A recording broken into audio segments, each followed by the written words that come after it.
से बोलो।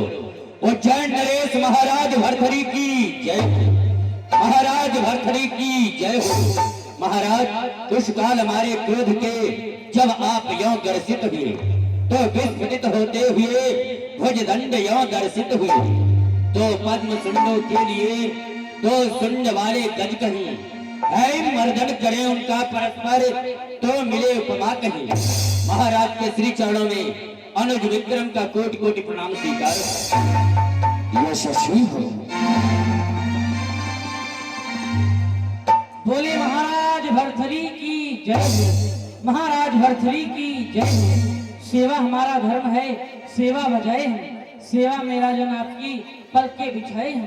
सफाई और क्या दूं, इस सफाई पर जरा सियाज आने ना दो अपने पूज्य महाराज। महाराज के चरणों में मंत्रीवर का प्रणाम स्वीकार हो। यशस्वी हो, यश कीर्ति हो।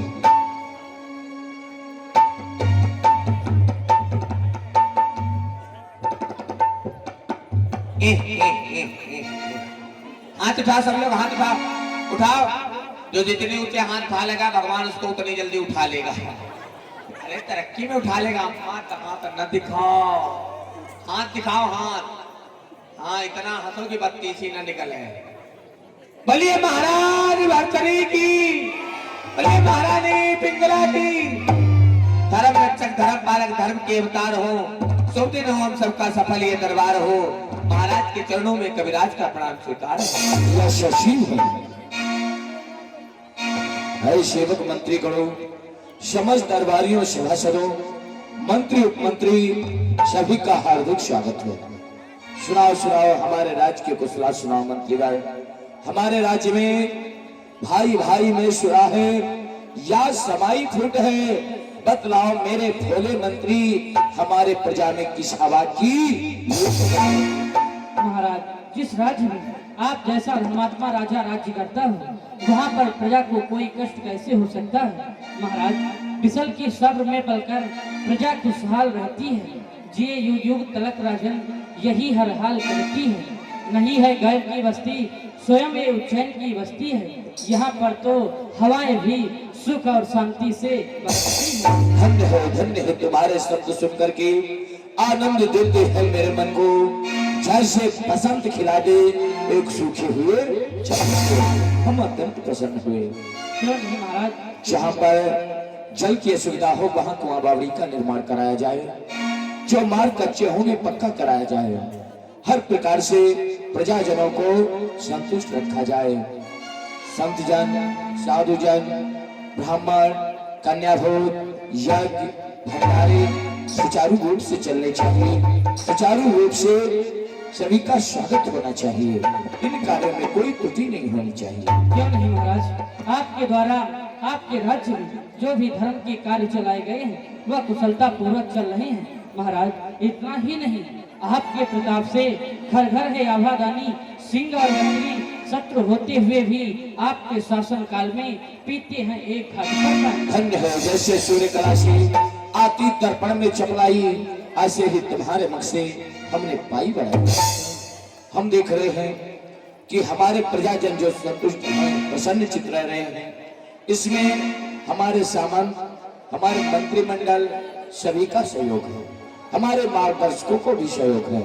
मैं सभी को धन्यवाद देता हूँ, सभी बधाई पाते हैं। हम दरबार में उपस्थित समस्त सभा को देखकर अति प्रसन्न हैं। देख रहे हैं एक से एक विद्वानगण, बुद्धिमान, ज्ञानवान इस दरबार में उपस्थित हैं, परंतु ये जानना चाहते हैं कि हमारे दरबार में उपस्थित समस्त सभा में सबसे अत्यंत बुद्धिमान कौन है। इसलिए प्रथम मैं तुमसे पूछता हूँ मंत्रीगत अविनाश वर्धन, बताओ कि संसार में ब्रह्म के अतिरिक्त सबसे बड़ा क्या है। क्या कहा महाराज। इस संसार में ब्रह्म को छोड़कर सबसे बड़ा क्या है। क्या है। तो फिर महाराज इस समय आपने जैसा प्रश्न किया है उसका उत्तर हमारी मति के अनुसार यदि ब्रह्म को छोड़कर सबसे कोई बड़ा है तो महाराज वो माता पृथ्वी है। सत्य कहा। ए भैया चुप। महाराज क्षमा करें, हाँ हम बीच में बोले। अच्छा महाराज जी ये गलत कह रहे हैं। अच्छा तो कुछ और बड़ा है। हाँ महाराज। तो बताओ पृथ्वी से बड़ा क्या है? महाराज जी अगर माता पृथ्वी बड़ी तो फिर शेष नाग पर काहे पड़ी?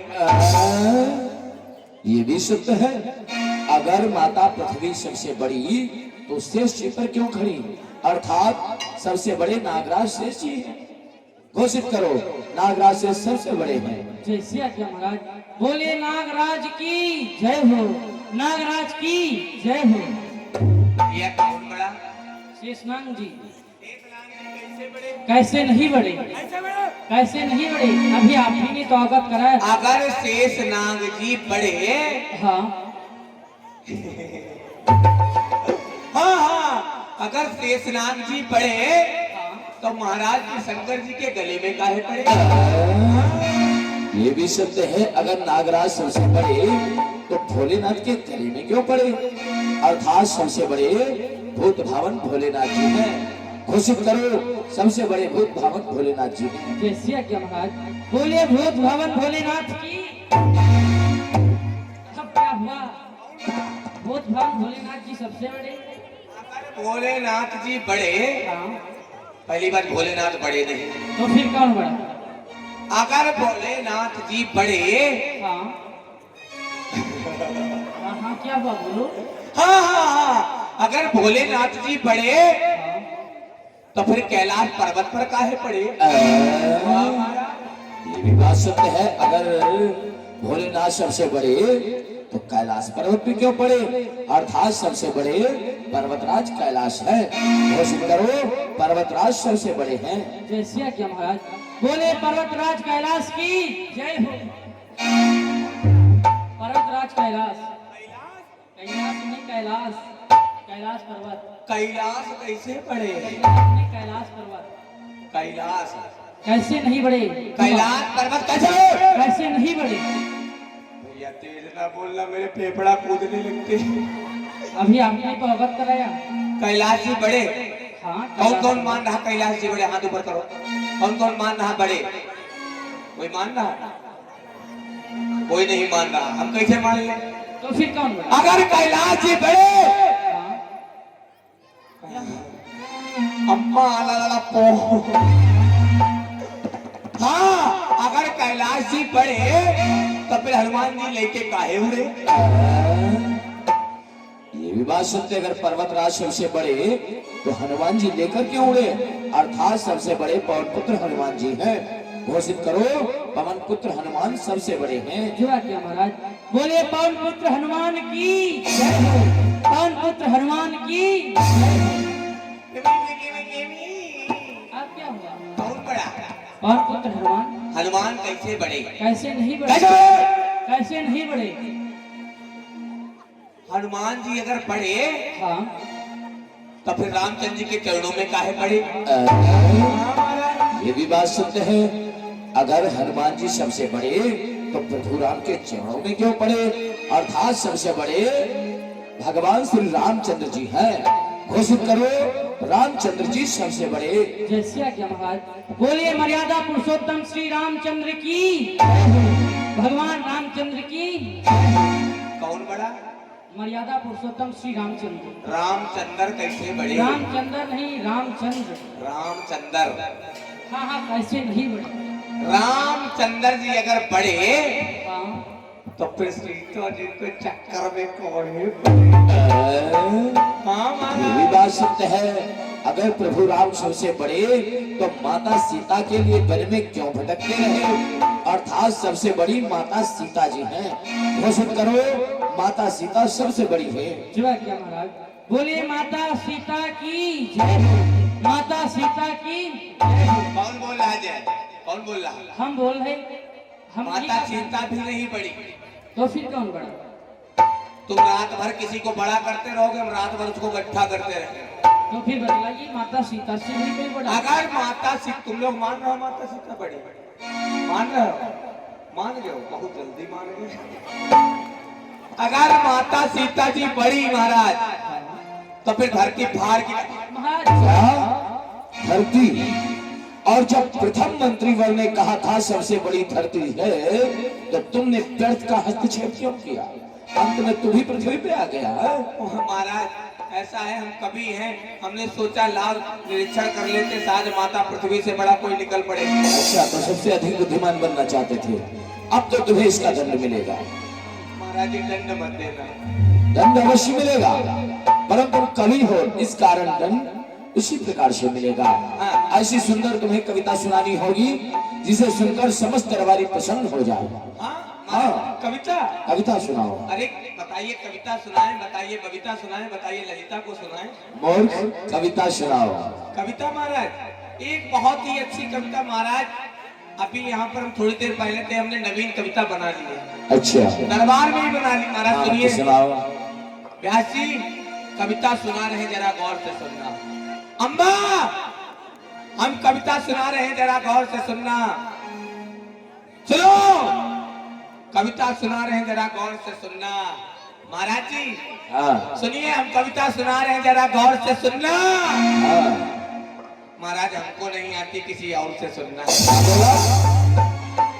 भाव बना रहा था कविता सुनाने का, बस तुझे नहीं आती कविता। कविराज का है। महाराज ऐसा है, हम तो रोज नई नई कविताएं बना के लाते हैं आपके लिए। आज हमारी इच्छा है कि आप कोई कविता सुना दो। ओ, बड़ा चतुर बनता है। दंड स्वरूप तुमसे कहा कविता सुनाओ, और तू बोल रहा कविता मैं सुनाऊं। मंत्रीवर सुन रहे हो, कैसी चतुराई दिखा रहा है कविराज। मंत्री जी आज हमारे पक्ष में बोल दो। महाराज इस समय कविराज सत्य ही कह रहा है, क्योंकि महाराज कविराज तो नित्य प्रतिदिन दरबार में एक से एक नवीन कविताएं सुनाता है। आज मैं भी यही चाहता हूँ, आप अपने मुखारबिंद से कोई कविता सुनाओ। तो मंत्रीवर भी कविराज के पक्ष में बोल रहे हाँ हैं। महाराज। युवराज, तुम्हारी क्या इच्छा है। युवराज जी, युवराज महाराज, कविराज का प्रस्ताव उचित है। यदि आज आप अपने मुखारबिंद से कविता सुनाएंगे तो समस्त दरबारी गण अत्यंत ही प्रफुल्लित हो जाएंगे। ओह, तो समझ दरबार आज मेरे मुख से कविता सुनना चाहता है। महारानी, तुम्हारी क्या इच्छा है। महाराज जी, कविराज, हाँ, मैं तुम्हारी भावनाओं को समझती हूँ। आप समझ लीजिए। चल, कविराज तो दरबार में, लेकिन कोई न कोई कविता सुनाता ही रहता है। आज हमारी भी यही इच्छा है कि अपने मुखारबिंद से कोई ऐसी कविता सुनाओ जिसमें नारियों की प्रशंसा हो। वाह महारानी वाह, तुमने कहा कि मैं कविता सुनाऊं। हाँ, कविता सुना दूंगा, परंतु जो तुमने कहा कि ऐसी कविता सुनाओ जिसमें नारियों की प्रशंसा हो, सो कहाँ हो पाएगा। क्योंकि महारानी, नारियों की प्रशंसा में मेरी मति के अनुसार तो शेष और शारदा थक जाएंगे, परंतु बखान नहीं कर पाएंगे। क्योंकि नारी कोई साधारण नहीं, नारी तो एक ग्रह पुंज देवी है। स्वामी, आपने गिरपुंज देवी तो कह दिया, पर तो वो कैसे। ओ, वो कैसे है। तुमने तो ऐसे पूछ दिया मानो सागर में कोई मीन कहे परसों से प्यासी कोई जल पिला दे, दीपक कहे अंधकार से घिरा हो कोई प्रकाश दिखा दे। स्वयं ग्रहपुंज देवी कहनी ग्रहपुंज कैसे है। तो सुनो, ग्रहपुंज ऐसे नारियों की सुंदरता में तुम्हारे काले काले केस राहु, तुम्हारी भ्रमटी केतु है, तुम्हारा मुख चंद्र, तुम्हारे नेत्र सूर्य है, तुम्हारी वाणी बुध, तुम्हारे श्रवण मंगल है, तुम्हारी ग्रीवा शुक्र, तुम्हारा यौवन बृहस्पति है, तुम्हारी चाल शनि, ग्रहपुंज नहीं तो क्या। मैं नारी का है प्रिय, किस विधि करूं बखान, नारी तीनों लोक की सबसे ऊंची शान। एक नारी अंजना, जिसने हनुमंत जैसो सुत जायो, एक नारी अनसुईया, जिसने देवतन को पलना में झुलायो, एक नारी तारा, जिसने सत्य पर विजय पायो, और एक नारी रणचंडी, जिन्होंने शुंभ निशुंभ जैसे दैत्यन को संहारो, और एक नारी पिंगला, जिसे मुझ जैसे भाग्यवान पत्नी के रूप में पाया। प्रथम प्रस्ताव कविराज का था, महाराज अपने मुख से कविता सुनाओ। और जब मैं कविता सुनाने लगा तो अपने श्रवणों में उंगली लगाकर बैठ गया। कविराज, कविराज, कविराज, जी महाराज। क्या हो रहा है? तुमने कहा था महाराज अपने मुख से कविता सुनाओ, और जब मैं कविता सुनाने लगा तो तू अपने श्रवणों में उंगली लगाकर बैठ गया। महाराज जी हमने कहा था कविता सुनाइए, आप नारियों की प्रशंसा करने लगे। पर महाराज हम तो देख रहे हैं जो हुआ है, जो हो रहा है, सब नारियों के चक्कर में ही हो रहा है। वो कैसे? सही बात है महाराज जी, सुनिए। वो नारी ने चला है तीर। अच्छा, कौन से तीर? कौन से? नैनों के। वो नारी ने चला है तीर, नारी के लिए बन बन भटके रघुवीर। और महाराज इतना ही नहीं, वो नारी तो नाक कटाती। अपनी जुबान को लगा दो। महाराज आप देख रहे हैं कि कविराज भाई दरबार में नारियों की निंदा किस प्रकार से करता है। कविराज, आखिर नारियों के प्रति तुम्हारे हृदय में ऐसे शब्द क्यों आए? महाराज हम तो सत्य कह रहे हैं महाराज। और आजकल की कलयुग की नारियां क्या कर रही हैं? उसके बारे में बोल रहा था, प्रथम ये तो बता। महाराज नारी ने चलाए तीर, नैनों के तीर। सुपर्णखा, अच्छा, सुपर्णखा ने नैनों के तीर चलाए। और महाराज नारी के लिए बन बन भटके रघुवीर, मर्यादा पुरुषोत्तम रामचंद्र जी नारी के लिए तो भटक रहे थे। अच्छा। और महाराज नारी नाक कटाती है, सुपर्णखा ने नाक कटाई महाराज। और कलयुग की नारी, वो नारी ड्रम में भरा बात, नारी आजकल बात। अपनी जुबान को लगा दो। नारियों की निंदा भली प्रकार से कर रहे हो, ये तुम्हें पता नहीं है कि आज दरबार में खड़े हो। महाराज इस समय इसे दरबार से सदा के लिए निकाल दिया जाए। अवश्य कविराज, आज हमारे सामने तुमने राज आज्ञा की अवज्ञा की, क्योंकि तुम्हें ज्ञात होना चाहिए मैं नारियों की निंदा नहीं सुन सकता। और तुम इस समय नारियों की अवहेलना कर रहे हो, इसलिए तुम्हारे लिए दंड यही है, इसी समय दरबार से निकल जाओ, अन्यथा धक्के देकर निकाल दिए जाओगे। महाराज धक्के मार के हमको न निकालना, क्योंकि हम सिर्फ स्टार्ट है। अच्छा महाराज जी हमने गलत क्या कहा? आप देख लो नारियों के चक्कर में भगाए जा रहे हैं। पर महाराज जी जा रहे कहते जाएंगे, वो नारी चुपाती।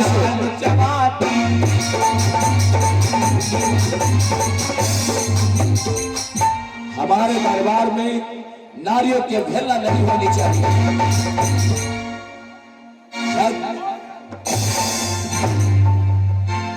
यदि नारियों के बारे में कोई बोलने का साहस करेगा तो उसे दान कविराज के समान मिलेगा, क्योंकि नारी शक्ति है तभी तो ये सृष्टि है। नारियों की ही चर्चा चल रही थी,